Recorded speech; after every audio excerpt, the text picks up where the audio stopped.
مایوسی کے بادل چھٹ چکے، پاکستان کا مستقبل روشن ہے۔ صرف پاکستانی ہی پاکستان میں بیل آؤٹ کے ذریعے معاشی استحکام لا سکتے ہیں۔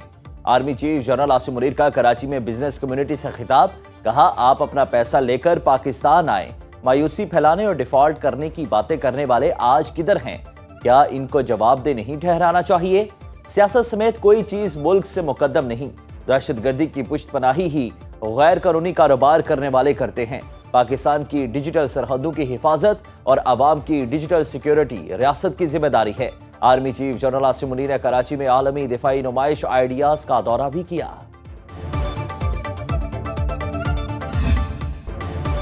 اب ٹیکس کی ادائیگی سے کوئی بچ نہیں پائے گا، بڑے ٹیکس نہ دہندگان کے خلاف ٹریک ڈاؤن کا پلان تیار۔ ایف بی آر نے ٹیکس چوروں کے خلاف ہوم ورک مکمل کر لیا۔ ذرائع کے مطابق بڑے نان فائلرز اور قابل ٹیکس آمدن کم ظاہر کرنے والے لاکھوں افراد کا ڈیٹا جمع۔ چیئرمین ایف بی آر کی منظوری سے نوٹس جاری کیے جائیں گے۔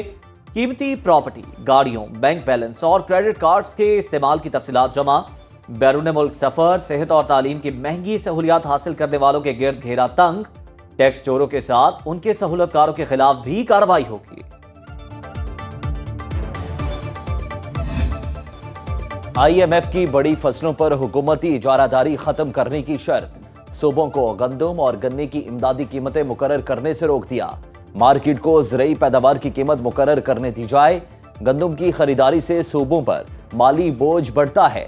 رواں سیزن میں پنجاب حکومت نے گندم کی خریداری نہ کر کے آئی ایم ایف کی شرط پر عمل درآمد کیا۔ اب کوئی صوبہ کسی فصل پر کسی قسم کی سبسڈی دینے کا مجاز نہیں۔ امدادی قیمت سے چینی کی پیداواری لاگت بڑھ جاتی ہے۔ عالمی مالیاتی ادارے کے مشن نے حالیہ دورے میں صوبوں سے براہ راست مذاکرات کیے۔ کاروباری ہفتے کا چوتھا روز پاکستان سٹاک مارکیٹ میں اتار چڑھاؤ۔ انڈیکس میں 370 پوائنٹس کا اضافہ، 95,915 پر ٹریڈنگ۔ کرنسی مارکیٹ میں روپے کی قدر بڑھ گئی۔ انٹر بینک میں ڈالر 26 پیسے سستا، 277 روپے 78 پیسے میں فروخت۔ عالمی مارکیٹ میں خام تیل سستا، قیمت $73 فی بیرل سے نیچے آ گئی۔ ایک اون سونے کی قیمت میں $60 کا اضافہ، $2,660 میں سودے طے پا رہے ہیں۔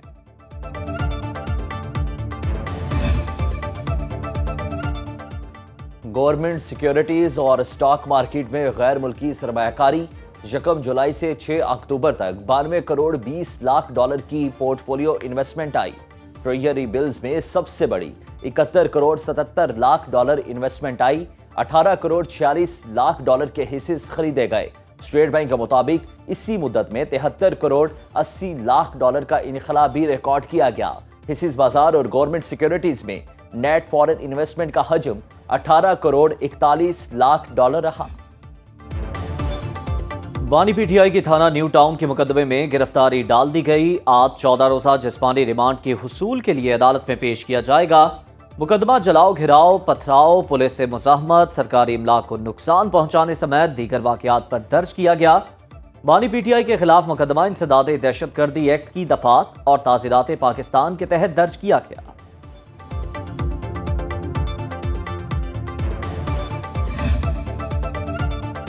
بانی پی ٹی آئی اور بشرا بی بی پر آج فرد جرم عائد ہوگی یا نہیں؟ توشہ خانہ 2 کیس کی سماعت آج اڈیالہ جیل میں ہوگی۔ بانی پی ٹی آئی کو اڈیالہ جیل میں قائم عدالت میں پیش کیا جائے گا۔ اسپیشل جج سینٹرل اسلام آباد شاہ رخ ارنجمنٹ سماعت کریں گے۔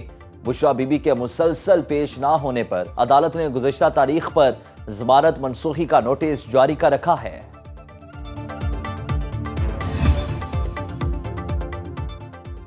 علی امین گنڈا پور کی اسلام آباد انسداد دہشت گردی عدالت میں بار بار طلبی کے باوجود عدم پیشی۔ تھانہ I-9 میں درج مقدمے میں اشتہاری قرار دینے کی کارروائی شروع۔ عدالت نے عدم حاضری پر فیصل جاوید، راجہ خرم اور واسق قیوم کے منچلکے بھی منسوخ کر دیے۔ فیصل جاوید اور واسق قیوم کی حاضری سے استثناء کی درخواست بھی مسترد۔ ملزمان کے خلاف تھانہ I-9 میں مقدمہ درج ہے۔ اسلام آباد میں 24 نومبر کو پی ٹی آئی کی احتجاج اور دھرنے کی کال، رینجرز اور ایف سی کو خصوصی اختیارات دے دیے گئے۔ وزارت داخلہ نے چیف کمشنر اسلام آباد کی سمری پر انسداد دہشت گردی ایکٹ 1997 کے تحت خصوصی اختیارات دینے کی منظوری دے دی۔ وفاقی وزارت داخلہ نے سرکاری مشینری، پیسہ اور سرکاری ملازمین کے احتجاج میں استعمال کو روکنے کے لیے خیبر پختونخوا کے سیکرٹری کو مراسلہ لکھ دیا۔ اسلام آباد پولیس نے پنجاب اور سندھ سے بھی مدد مانگ لی۔ ترجمان خیبر پختونخوا حکومت بیرسٹر سیف کہتے ہیں حکومت اوچھے ہتھ کنڈوں پر اتر آئی ہے۔ اسلام آباد کے تاجروں نے پی ٹی آئی کا احتجاج روکنے کے لیے عدالت سے رجوع کر لیا۔ تاجر رہنما اسد عزیز کی اسلام آباد ہائی کورٹ میں درخواست استدعا کی گئی۔ احتجاج کے پیش نظر نقل و حرکت، تجارت اور املاک کو تحفظ فراہم کیا جائے۔ عدالت غیر قانونی احتجاج کو روکنے اور امن و امان یقینی بنانے میں کردار ادا کرے۔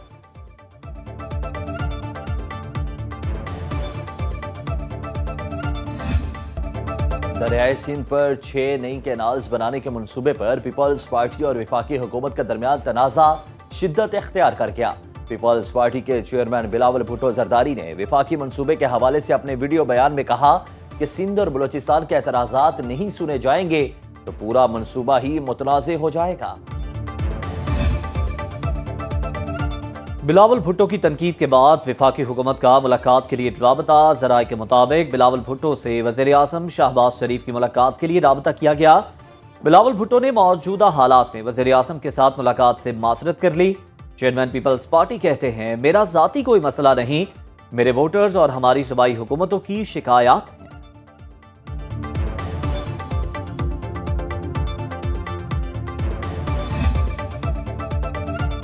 باغوں کے شہر لاہور میں فضائی آلودگی کبھی کم کبھی زیادہ۔ لاہور دنیا کے آلودہ ترین شہروں میں ایک بار پھر سر فہرست۔ ایئر کوالٹی انڈیکس 600 کو چھو کر 356 پر آ گیا۔ بھارتی دارالحکومت دلی کا 339 AQI کے ساتھ دوسرا نمبر۔ طبی ماہرین کا شہریوں کو بدستور احتیاطی تدابیر اختیار کرنے کا مشورہ۔ ماسک کے بغیر گھر سے نہ نکلنے کی ہدایت۔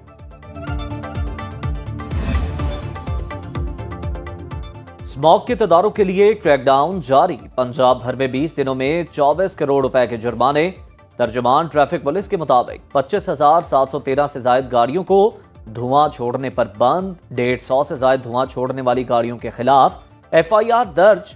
لاہور میں مارکیٹس کو 8 بجے اور ریسٹورنٹس کو رات 10 بجے کے بعد بند کرانے کا حکم۔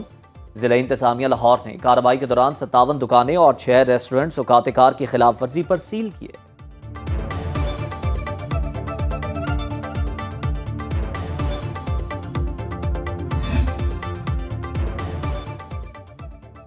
نشتر ہسپتال ملتان میں ڈائلسس وارڈ سے HIV پھیلنے کا معاملہ۔ ایڈز کنٹرول پروگرام کو ریفر مریضوں کی دوبارہ سکریننگ کا عمل جاری۔ مریضوں کی سکریننگ کے بعد PCR کے لیے سیمپلز لاہور روانہ کر دیے گئے۔ لیب رپورٹس موصول ہونے کے بعد مریضوں کی حتمی تعداد سامنے آ سکے گی۔ نشتر ہسپتال میں ابتدائی طور پر 220 مریضوں کی سکریننگ میں 25 پازیٹیو کیس سامنے آئے تھے۔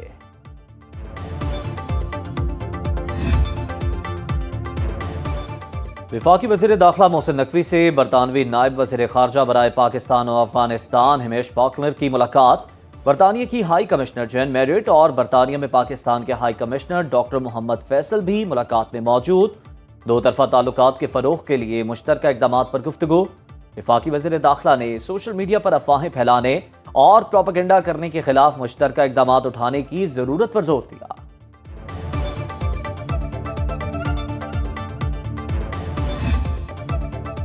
ایکسپو سینٹر کراچی میں دفاعی ساز و سامان کی نمائش آئیڈیاز 2024 کا تیسرا روز۔ نمائش میں ایگل آئی نامی ٹیکنالوجی بھی پیش۔ پروگرام کی مدد سے سرحدوں کی براہ راست نگرانی کی جا سکتی ہے۔ کمانڈ سینٹر اور سرحد پر موجود اہلکاروں کے درمیان براہ راست گفتگو بھی ممکن۔ ایونٹ میں 36 ممالک نے اپنے سٹالز لگائے ہیں۔ پاکستان کا ڈرون شہپر 3 توجہ کا مرکز۔ بغیر پائلٹ طیارے میں 35,000 فٹ بلندی پر 24 گھنٹے سے زائد پرواز کی صلاحیت۔ پاک چین مشترکہ فوجی مشق warrior 8 national counter terrorism centre Pabbi میں جاری۔ ISPR کے مطابق corps commander Rawalpindi lieutenant general Shahid Imtiaz کی افتتاحی تقریب میں بطور مہمان خصوصی شرکت۔ انسداد دہشت گردی سے متعلق 3 ہفتے طویل مشق ہر سال ہوتی ہے۔ مشق کا مقصد مشترکہ تربیت کے ذریعے پیشہ ورانہ مہارت کو نکھارنا اور آئرن برادرز کے درمیان تاریخی فوجی تعلقات مضبوط بنانا ہے۔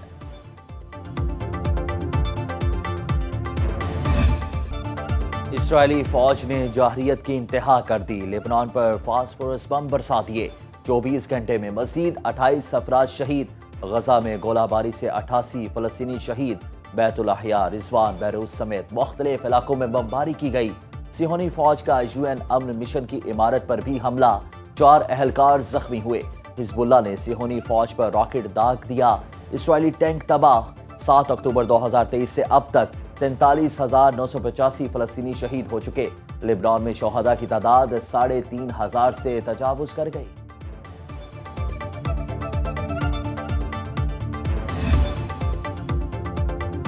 امریکہ نے ایک بار پھر اقوام متحدہ سلامتی کونسل میں غزہ جنگ بندی کی قرارداد ویٹو کر دی۔ الجزائر، گیانا اور سلوانیہ سمیت سلامتی کونسل کے 10 غیر مستقل ارکان کی قرارداد پر ووٹنگ۔ غیر مشروط جنگ بندی کے حق میں 14 اور مخالفت میں 1 ووٹ پڑا۔ اب تک سلامتی کونسل میں جنگ بندی کی 11 قراردادیں پیش ہو چکی۔ امریکہ نے چوتھی بار قرارداد ویٹو کی۔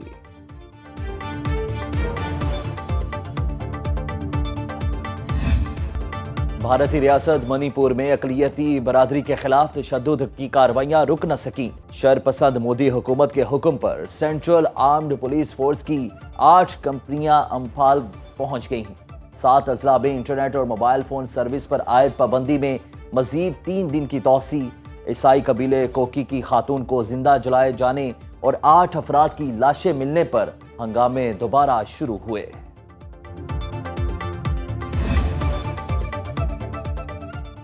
بھارتی ارب پتی گوتم اڈانی پر امریکہ میں فرد جرم عائد۔ اڈانی گروپ کے سربراہ پر دھوکہ دہی اور سرکاری افسران کو رشوت دہی کا الزام۔ گوتم اڈانی اور ان کے بھتیجے سمیت 8 افراد پر فرد جرم عائد کی گئی۔ حکام کے مطابق ملزمان نے بھارتی حکومت کے اہلکاروں کو تقریباً $265 ملین رشوت دینے کی ڈیل کی تھی۔ گوتم اڈانی بھارت میں سب سے بڑا سولر پاور پلانٹ لگانا چاہتے تھے۔